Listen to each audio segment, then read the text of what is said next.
கேரளாவில் பெய்து வரும் கனமழையால் மூணாரை அடுத்த காந்தலூர் கீழாந்தூர் பகுதியில் திடீரென காட்டாற்று வெள்ளம் ஏற்பட்டது. கூடுதல் விவரங்களை வழங்குகிறார் செய்தியாளர் சிவா. வணக்கம். விவரம்.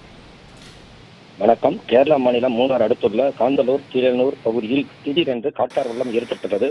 அதிர்ஷ்டபட்சமாக வீடு தப்பிய பொதுமக்கள். நூற்றுக்கணக்கான ஏக்கர் விவசாய நிலங்கள் நீரில் மூழ்கி பாதிக்கப்பட்டுள்ளது. கேரளா மாநிலம் இடுக்கி மாவட்டம் மூணார் அடுத்துள்ள கந்தனூர் கீழனூர் மலைப்பகுதியில் பலத்த மழை பெய்தது. இதன் காரணமாக அப்பகுதியில் காட்டார் வெள்ளம் ஏற்பட்டுள்ளது. இந்த காட்டார் வெள்ளத்தை கண்ட பொதுமக்கள் அப்பகுதியில் இருந்து பாதுகாப்பான இடத்துக்கு ஓடிச் சென்றனர்.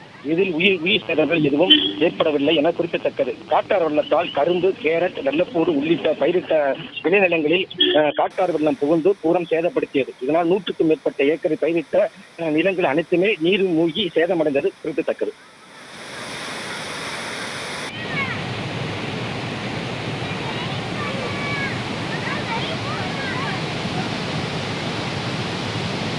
பிளே ஸ்டோர் மற்றும் ஆப் ஸ்டோரில் இருந்து பாலிமர் செயலியை QR கோடு மூலம் பதிவிறக்கம் செய்யுங்கள்.